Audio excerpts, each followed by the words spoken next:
ఈ రోజు afternoon Rajendra Nagar police station నుంచి ఒక ఇన్ఫర్మేషన్ వచ్చింది, ఒక మర్డర్ అయిందని. అప్పుడు ఇక్కడికి వచ్చి చూసిన తర్వాత ఒక వైఫ్ అండ్ హస్బెండ్ ఇద్దరు ఓల్డ్ పీపుల్ 70+ ఉంటారు. ఇతను బ్యాంక్ ఎంప్లాయీ గా పనిచేసి రిటైర్ అయి ఉన్నాడు. వాళ్ళ హస్బెండ్ కూడా ప్రైవేట్ కాలేజీలో లెక్చరర్ గా హెచ్ఓడిగా పనిచేసి రిటైర్ అయి ఉంది. మన ఏరియాకి ఇక్కడికి జనప్రియ సెకండ్ ఫేజ్ లోకి జన చైతన్య సెకండ్ ఫేజ్ లోకి వచ్చి దాదాపు కేవలం 1 month 40 days అవుతుంది ఇక్కడికి వచ్చి. వీళ్ళు ఈ బిల్డింగ్ సొంతంగా కట్టుకొని మిగతా వాటన్నిటిని రెంట్ ఇచ్చి దీంట్లో ఒక డూప్లెక్స్ లో ఉంటున్నారు. నిన్న సాయంత్రము ఇక్కడికి వచ్చిన తర్వాత ప్రిలిమినరీ ఎంక్వైరీ తెలిసింది ఏంటంటే, నిన్న ఈవినింగ్ రఫ్లీ 5 o'clock కి ఇద్దరు వ్యక్తులు వచ్చారు. దాంట్లో ఒక మేల్ గా సస్పెక్ట్ చేస్తున్న అతను ఒక బుర్కా వేసుకొని వాచ్మెన్ దగ్గరకు వచ్చి మసాజ్ చేయడానికి మమ్మల్ని బుక్ చేసుకున్నారు అంటే, ఆ వాచ్మెన్ పైకి కాల్ చేసి వాళ్ళ పర్మిషన్ తీసుకుంటాడు.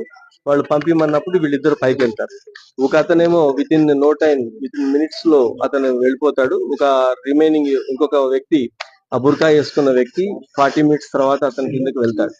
ఇప్పటి వరకు మన వెరిఫికేషన్ జరిగిన దాని ప్రకారము వాళ్ళు ఈ మర్డర్ చేశారని చెప్పి ప్రిలిమినరీకి సస్పెక్ట్ చేస్తున్నాము.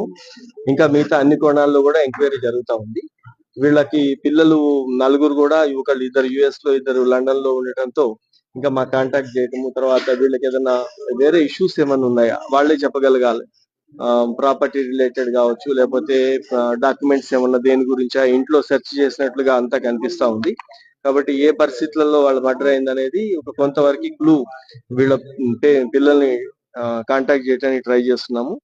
త్వరలోనే ఈ కేసు ఛేదిస్తాం. సార్ ఇద్దరులో ఒకరు మేల్ ఒకరు ఫీమేల్ సార్, లేకపోతే అడిగిన టైంలో బురకా వేసుకొని వచ్చారు కాబట్టి ఫీమేల్ వాయిస్ తను వాచ్మెన్ గుర్తుపట్టిండాలి కదా. అతను ఎవరైతే బుర్కా వేసుకోకుండా ఇంకొక వ్యక్తి ఉన్నాడో, క్యాప్ పెట్టి మాస్క్ పెట్టుకొని అతను ఉన్నాడో, అతను వీళ్ళతో డిస్కస్ చేయడం జరిగింది. కాబట్టి అతన్ని ఫిజికల్ ఫీచర్ ని బట్టి చూస్తే అది మేల్ అనే సస్పెక్ట్ చేస్తున్నాం, మేలే అని అనుకుంటున్నాం. We are working. ఏం లేదు, ఇప్పుడు అక్కడ జ్యువెలరీ ఉందా, వాల్యుబుల్స్ ఉన్నాయా అనేది ఆ ఇంట్లో వాళ్ళు చెప్పాలా, లేకపోతే ఇంకెవరైనా చెప్పాలి. మనం వాళ్ళ ఇంట్లో ఆ క్యాష్ చెస్ట్లు కానీ లేకపోతే అలాంటివి లేవు. ప్రాపర్టీ డాక్యుమెంట్లు మాత్రం ఎక్కడ చూస్తే అక్కడ ఆ జిరాక్స్ కాపీలన్నీ పడేస్తున్నాయి. దేనికోసం సెర్చ్ చేశారు అనేది ఇంకా వర్కౌట్ అవుతుంది. ఒకటి, వీళ్ళు జస్ట్ 40 days నుంచే అక్కడ నుంచి వచ్చారు కాబట్టి వాళ్ళ పిల్లలకి సర్టెన్ గా తెలిసి ఉండొచ్చు వీళ్ళు ఏం జ్యువెలరీ వేసుకుంటారు. ఏమన్నా పోతే వాళ్ళ ఇప్పుడు కాంటాక్ట్ అయిపోతే తెలుస్తుంది. ఒకటి, వీళ్ళు ఒకటి నైఫ్ ఉంది అక్కడ స్పాట్ లో. ఆ నైఫ్ కవర్ కూడా ఇప్పుడు ఎక్కడి నుంచే ఓపెన్ చేసినట్టుగా, అది దాని ప్లాస్టిక్ కవర్ కూడా బయట ఇక్కడే ఉంది. దాని